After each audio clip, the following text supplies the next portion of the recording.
Chief సెక్రటరీగా ఉన్నటువంటి జవహర్ రెడ్డి సెలవు మీద వెళ్ళిపోయారు. ఆయన ప్లేస్లో నీరవ్ ప్రసాద్ని ఆంధ్రప్రదేశ్ ప్రభుత్వం నియమించింది. ప్రస్తుతం ఎన్నికల కమిషన్ ఆధ్వర్యంలో ఉంది కాబట్టి ఎన్నికల కమిషన్ నిర్ణయం తీసుకుంది, గవర్నర్ ఆమోదించారు. ఇప్పుడు చీఫ్ సెక్రటరీగా నీరవ్ కుమార్ ప్రసాద్ బాధ్యతలు స్వీకరించారు. ఇంతకీ నీరవ్ కుమార్ ప్రసాద్ ఎవరు, ఆయన ప్రొఫైల్ ఏంటి అనేది ఒకసారి చూద్దాం. నీరవ్ కుమార్ ప్రసాద్ ఐఏఎస్ 1987 బ్యాచ్కి సంబంధించినటువంటి సీనియర్ ఐఏఎస్ అధికారి. ఆయన పశ్చిమ గోదావరి జిల్లా అసిస్టెంట్ కలెక్టర్గా ఆయన కెరీర్ని ప్రారంభించారు. తొలి పోస్టింగ్ కూడా ఆయనకి పశ్చిమ గోదావరి జిల్లా అసిస్టెంట్ కలెక్టర్గా లభించింది. ఖమ్మం, చిత్తూరు జిల్లాల కలెక్టర్గా విధులు నిర్వహించారు. అప్పటి నుంచే చంద్రబాబు నాయుడికి పరిచయస్తుడు ఆయన, ఐఏఎస్ కాబట్టి చిత్తూరు జిల్లాలో కూడా పనిచేశారు కలెక్టర్గా. ఖమ్మం, చిత్తూరు జిల్లాలో పనిచేసి ఆయన గుడ్ ట్రాక్ రికార్డును కలిగి ఉన్నారు. పరిశ్రమలు, ఫిషరీస్ శాఖల కమిషనర్గా కూడా పనిచేశారు. పరిశ్రమలు చాలా ఇంపార్టెంట్ శాఖ, ఫిషరీస్ శాఖల కమిషనర్గా ఆయన పనిచేసిన అనుభవం కూడా ఉంది.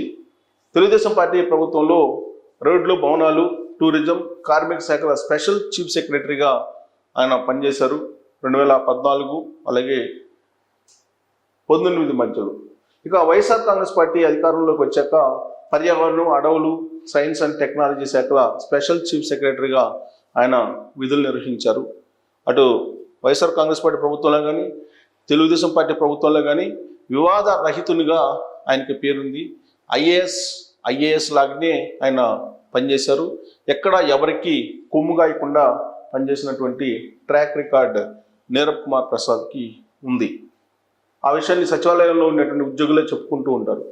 విచిత్రంగా 2019లో ఎల్వి సుబ్రహ్మణ్యం బదిలీ తర్వాత ఇన్ఛార్జ్ సిఎస్గా అప్పట్లో నీరవ్ కుమార్ ప్రసాద్ కొన్ని రోజుల పాటు జగన్మోహన్ రెడ్డి చీఫ్ సెక్రటరీగా పనిచేశారు. జగన్మోహన్ రెడ్డి ముఖ్యమంత్రి అయిన తర్వాత 2019లో జగన్మోహన్ రెడ్డి సీఎం అయ్యే నాటికి ఎల్వి సుబ్రహ్మణ్యం చీఫ్ సెక్రటరీగా ఉన్నారు. ఆ తర్వాత చట్టానికి విరుద్ధంగా, నిబంధనలకు విరుద్ధంగా జగన్మోహన్ రెడ్డి చెప్పేటువంటి పనులను చేయలేక ఎల్వి సుబ్రహ్మణ్యం తిరుగుబాటు బావుట ఎగరవేశారు. దాంతో ఎల్వి సుబ్రహ్మణ్యాన్ని బదిలీ చేశారు. ఎల్వి సుబ్రహ్మణ్యం బదిలీ అయిన తర్వాత ఇమీడియట్గా ఇన్ఛార్జ్ సిఎస్గా నీరవ్ కుమార్ ప్రసాద్ని కొన్ని రోజుల పాటు నియమించారు. సో ప్రవీణ్ ప్రకాష్కు నోటీసులు ఇవ్వడంతో ఎల్వి సుబ్రహ్మణ్యం మీద అప్పట్లో వేటు పడింది. సో ప్రవీణ్ ప్రకాష్కు అలాగే అంటే సీఎం ఆఫీస్లో సెక్రటరీగా ఉండేవాళ్ళు ప్రవీణ్ ప్రకాష్, అప్పట్లో చీఫ్ సెక్రటరీగా ఉన్నటువంటి ఎల్వి సుబ్రహ్మణ్యానికి మధ్య ఒక ప్రచన్న యుద్ధం జరిగింది ఐఏఎస్ల మధ్య. ఆ క్రమంలో ప్రవీణ్ ప్రకాష్ సీనియారిటీని కాదని, నిబంధనలు కాదని ఆయన కొన్ని నిర్ణయాలు తీసుకున్నారు అనేది ఎల్వి సుబ్రహ్మణ్యం చెప్పారు అప్పట్లో. అందుకే ఎల్వి సుబ్రహ్మణ్యం ప్రవీణ్ ప్రకాష్కి నోటీసులు ఇచ్చారు. ఆ వివాదంలోనే ఎల్వి సుబ్రహ్మణ్యం బదిలీ కావడం జరిగింది. అప్పుడు నీరవ్ కుమార్ ప్రసాద్ ఇన్ఛార్జ్ చీఫ్ సెక్రటరీగా నియామకం అయ్యారు. 2020లో సిసిఎల్ఏ పదవికి ఆయన వెళ్ళారు. 2020లో అంటే ఇన్ఛార్జ్ చీఫ్ సెక్రటరీ నుంచి సిసిఎల్ఏ పదవికి వెళ్ళారు. సిసిఎల్ఏ పదవి అనేది చాలా focal post, so important post కూడా. సో అత్యంత ప్రాధాన్యత కలిగినటువంటి పోస్టులకి ఆయన్ని బదిలీ చేయడం జరిగింది.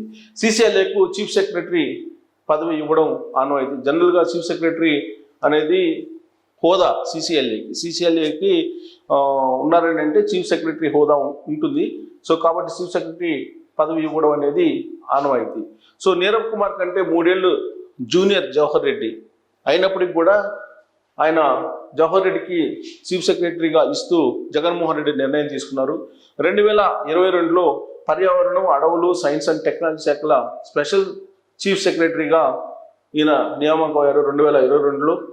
ఆ తర్వాత ఏపీ క్యాడర్లో senior most IAS Nirav Kumar ప్రసాద్కి పేరుంది. ప్రస్తుతం ఉన్నటువంటి ఐఏఎస్ల్లో సీనియర్ మోస్ట్ ఐఏఎస్ అధికారి నీరవ్ కుమార్ ప్రసాద్. ఆయన ఏపీలో ఎన్డీఏ కూటమి అధికారంలోకి రావడంతో అయితే జరిగింది. ఆ క్రమంలో విజయానంద లేదా నీరవ్ కుమార్ ప్రసాద్ అంటే సీనియర్ మోస్ట్ ఐఏఎస్గా పేరున్న వివాద రహితునిగా ఉన్నటువంటి ట్రాక్ రికార్డ్ తోటి నీరవ్ కుమార్ ప్రసాద్ని ఇప్పుడు చీఫ్ సెక్రటరీగా చేశారు. సో ఆయన మరొక 4 రోజుల్లో పదవి విరమణ కూడా చేయబోతున్నారు. అయినప్పటికీ ఆయన్నే చీఫ్ సెక్రటరీగా నియమించారు గవర్నర్. సో నీరబ్ కుమార్ ప్రసాద్ ట్రాక్ రికార్డే ఆయన్ని ఇప్పుడు చీఫ్ సెక్రటరీగా నియమించడానికి కారణమైంది. వాస్తవంగా చీఫ్ సెక్రటరీగా ఉన్నటువంటి జవహర్ రెడ్డి 2 రోజుల క్రితం చంద్రబాబు నాయుడిని కలిసేందుకు ప్రయత్నం చేశారు. సహచర ఐఏఎస్లతో కలిసి చంద్రబాబు నాయుడు ఇంటికి వెళ్ళి అభినందనలు తెలిపేటువంటి ప్రయత్నం చేశారు.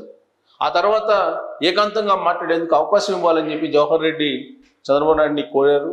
కానీ చంద్రబాబు నాయుడు ముభావంగా వెళ్ళిపోవడంతో ఆయన్ని అర్థం చేసుకున్నటువంటి జవహర్ రెడ్డి సెలవు మీద వెళ్ళిపోయారు. జవహర్ రెడ్డి కూడా ఈ మంత్ ఎండింగ్కి పదవి విరమణ చేయబోతూ ఉన్నారు. ఎన్నికల కమిషన్ ఆధ్వర్యంలోకి ఎన్నికల కోడ్ వచ్చిన తర్వాత కూడా జవహర్ రెడ్డి జగన్మోహన్ రెడ్డికి వైఎస్ఆర్ కాంగ్రెస్ పార్టీకి అనుకూలంగా వ్యవహరించారు అనేది ఆయన మీద ఉన్నటువంటి ప్రధానమైనటువంటి ఆరోపణ. వృద్ధులు అలాగే మహిళలకు ఇచ్చేటువంటి పెన్షన్లు ఏవైతే ఉన్నాయో ఆ పెన్షన్లను ఇంటికి వెళ్ళి ఇవ్వకుండా చేసి 33 మంది వృద్ధులు మరణించడానికి కారణమయ్యారు జవహర్ రెడ్డి అనేది తెలుగుదేశం పార్టీ స్థిర నిశ్చయంతో కూడా ఉంది. ఆ తర్వాత మేలో కూడా అలాంటి చేశారు. మే 1ని కూడా బ్యాంక్ అకౌంట్లో వేసి ఓటర్స్ను మార్చేటువంటి ప్రయత్నం చేశారు. వైఎస్ఆర్ కాంగ్రెస్ పార్టీకి అనుకూలంగా మార్చేటువంటి ఒక ప్రయత్నం జవహర్ రెడ్డి చేశారు అనేది కూడా ఆయన మీద ఉన్నటువంటి అభియోగం. అందుకే ఇప్పుడు 32 మంది వృద్ధుల్ని చనిపోవడానికి కారణమైనటువంటి జవహర్ రెడ్డిని కాదని చెప్పి ఆయన్ని సెలవు మీద పంపించేసి ఇప్పుడు నీరబ్ కుమార్ ప్రసాద్కి చీఫ్ సెక్రటరీ బాధ్యతలను అప్పచెప్పారు. సో చంద్రబాబు నాయుడు ప్రమాణ స్వీకారానికి సంబంధించిన ఏర్పాట్లు కూడా నీరబ్ కుమార్ ప్రసాదే చేయబోతూ ఉన్నారు. సో ఆయన మరొక 4 రోజుల పాటు చీఫ్ సెక్రటరీగా కొనసాగుతారు. ఆ తర్వాత మరొక చీఫ్ సెక్రటరీని ఎంపిక చేయాల్సి ఉంది. ఆ చీఫ్ సెక్రటరీ ఎవరు అనే దాని మీద రకరకాల చర్చలు జరుగుతున్నాయి. రాయలసీమకు సంబంధించినటువంటి ఒక సీనియర్ ఐఏఎస్ని చీఫ్ సెక్రటరీగా నీరబ్ కుమార్ తర్వాత నియమించడానికి ఇప్పటి నుంచే వ్యూహాలు పన్నుతూ ఉన్నారు. దానికి కూడా కొంతమంది బ్రోకర్లు తయారయ్యారు. ఆ బ్రోకర్లు ఇప్పుడు చంద్రబాబు నాయుడు దగ్గర చక్రం తిప్పుతున్నారు. వాళ్ళు చేసేటువంటి ప్రయత్నం కనుక ఫలిస్తే రాయలసీమకు సంబంధించినటువంటి ఒక ఐఏఎస్ ఆఫీసర్ని చీఫ్ సెక్రటరీగా నియమించేటువంటి అవకాశం ఉంది. ఒకవేళ అదే జరిగితే కనుక ఖచ్చితంగా జగన్మోహన్ రెడ్డికి వైఎస్ఆర్ కాంగ్రెస్ పార్టీకి ఆయన కోర్టుగా వ్యవహరించేటువంటి అవకాశం ఉంది అనేది ఇప్పుడు సోషల్ మీడియాలో చక్కర్లు కొడుతున్నటువంటి న్యూస్. సో నీరబ్ కుమార్ ప్రసాద్ తర్వాత ఎవరిని ఎంపిక చేస్తారు చంద్రబాబు నాయుడు అనేది ఒక ఆసక్తికరమైన అంశమైతే ఒక పెద్ద చర్చను కూడా ఇప్పుడు మారింది. నీరబ్ కుమార్ ప్రసాద్ని చీఫ్ సెక్రటరీగా నియమించిన తర్వాత ఎలాంటి అంశాలు కానీ ఎలాంటి వివాదాలు కానీ లేవు.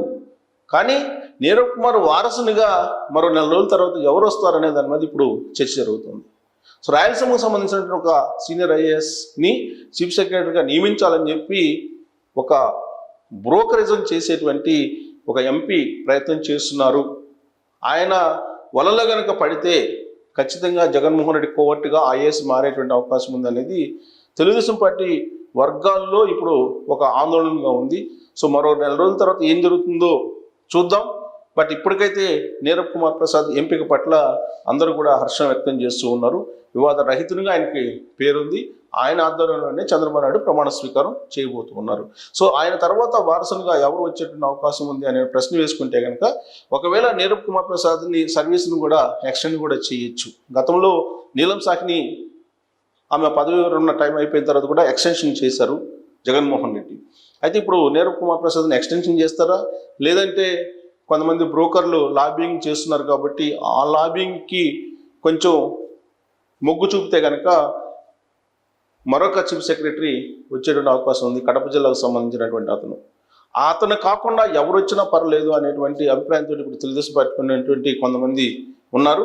సో ఇప్పుడు ఇంతకీ ఆయన ఎవరు, ఆయన కోసం ఎవరు లైజనింగ్ చేస్తూ ఉన్నారు,